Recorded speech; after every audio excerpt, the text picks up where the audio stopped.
আসসালামু আলাইকুম। ঢাকা ভিএফএস গ্লোবালে যে আপনারা যে আন্দোলন করছিলেন গণপাবলিক মিলে, তো সেই আন্দোলনের ফলটি আমাদের জন্য ভালো কিছু হতে পারে কিনা সে বিষয় নিয়ে কথা বলবো এবং তার সাথে কথা বলবো যারা মেইল করে বসে আছেন, মে মাসের পর থেকে যারা মেইল করে আছেন, একের অধিক মেইল করছেন, যারা বলতেছেন যে আমাদের মেইলের কোনো জবাব দিচ্ছে না, আসলে কি করতে চাচ্ছে ভিএফএস গ্লোবাল, তো সেই বিষয়টা ক্লিয়ার করব এবং তার সাথে আরেকটি বিষয় নিয়ে কথা বলবো। অনেক মানুষের প্রশ্ন, মানে প্রতিটা ভিডিওর নিচে কমেন্টস করতে থাকে যে ভাই উমুক শহর থেকে কি নুলুস্তা উঠতেছে, এই উমুক শহর থেকে কি নুলুস্তা উঠতেছে এই আগস্ট মাস থেকে, এই ছুটির সময় অনেকেই বলতেছে যে নুলুস্তা উঠতেছে, আসলে কতটা সত্য সে বিষয় নিয়ে আজকে আলোচনা করব। তো যে যেখান থেকে আমার ভিডিওটি দেখছেন সবাইকে একটাই অনুরোধ করব, ভিডিওটি পুরোটাই দেখবেন, দেখার পরে একটি লাইক করবেন এবং শেয়ার করে অন্যদেরকে দেখার সুযোগ করে দিবেন। চ্যানেলটি সাবস্ক্রাইব করতে ভুলবেন না বন্ধুরা, ধন্যবাদ। তো এখন প্রথমে কথা বলবো যে এই আগস্ট মাসের নুলুস্তা নিয়ে। ভাই অনেকেই বলতেছে যে আগস্ট মাসে আমার অন্য রিলেটিভ বলতেছে যে নুলুস্তা উঠছে, অনেকেই বলতেছে এই শহর থেকে উঠছে, বা অনেকেই প্রশ্ন করে থাকেন যে ভাই এই মুহূর্তে নুলুস্তা উঠতেছে কিনা। ভাই আমি আবারও বলতেছি ক্লিয়ার করার জন্য, আমি গত 2 তারিখ থেকে, আগস্ট মাসের 2 তারিখ থেকে এখনো পর্যন্ত একটা নুলুস্তার আমি সন্ধান এখনো পাইনি। যারা ব্যবসা করে, যারা মনে করেন প্রতি বছর বছর এই পুলিশিতে আবেদন করে, যাদের কাজ কাম সবসময় এটা নিয়েই থাকে, তাদের মাধ্যমেও আমরা এরকম কোনো খবর পাইনি। আশা করা যায় এই আগস্ট মাস শেষ হয়ে গেলে সেপ্টেম্বর মাসের প্রথম সপ্তাহ পর্যন্ত এরকম বন্ধ থাকবে। সেপ্টেম্বর মাসের দ্বিতীয় সপ্তাহ প্রথম থেকে নুলুস্তা আবার উঠতে থাকবে। আশা করি আপনারা বুঝতে পারছেন। এবার কথা বলবো ঢাকা ভিএফএস গ্লোবালে যে আপনারা আন্দোলন করছেন, এই আন্দোলনের ফলটা কি হতে পারে।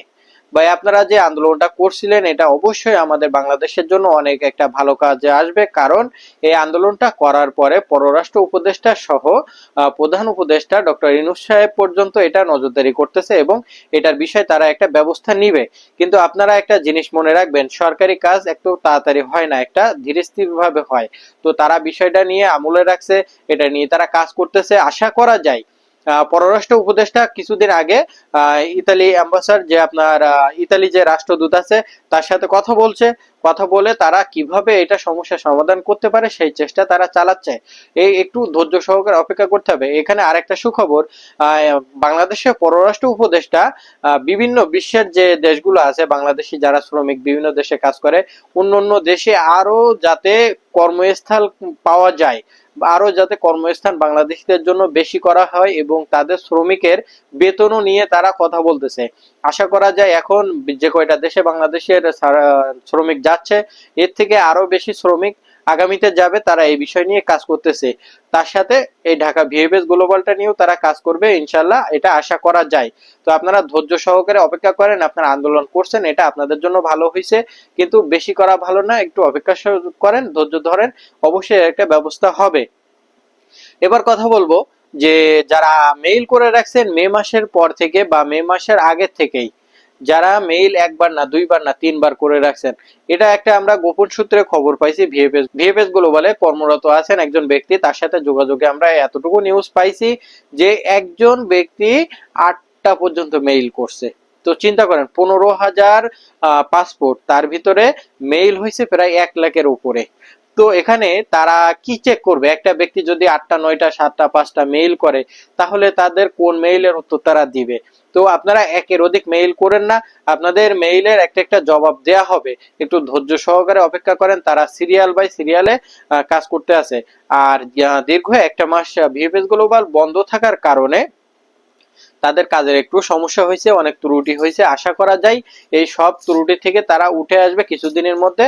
আপনারা একটু ধৈর্য সহকারে অপেক্ষা করেন আর একটাবারই মেইল করেন। আপনাদের জন্য আবারও বলছি, একবারই মেইল করেন ভিএফএস গ্লোবালে। একবার মেইল করলেও যা হবে, আপনি 100 বার মেইল করলে তা হবে, কিন্তু ক্ষতিটা আরো বেশি হবে, কারণ ভিএফএস গ্লোবালের চাপটা আরো বেশি হবে।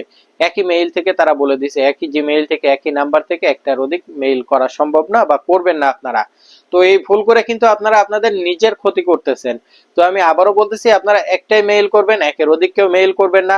নতুন করে যারা আবার নুলুস্তা পাবেন, নুলুস্তা পাওয়ার পরে ভিএফএস গ্লোবালে শুধুমাত্র একটা মেইল করবেন, সঠিক তথ্য দিয়ে সবকিছু নিয়ে একটাই মেইল করবেন। অবশ্যই যদি আপনার কপালে ইটালি থাকে তাহলে একটা মেইলে আপনি ইটালি যাইতে পারবেন, আর যদি না থাকে আপনি 1000টা মেইল করে কোনো লাভ হবে না। আশা করি আমার কথা আপনারা বুঝতে পারছেন। আমার এই কথার ভিতরে যদি কোনো ভুল ত্রুটি হয়ে থাকে তাহলে অবশ্যই ক্ষমা দৃষ্টি সহকারে দেখবেন। আমার সাথে থাকার জন্য ধন্যবাদ বন্ধুরা। আল্লাহ হাফেজ।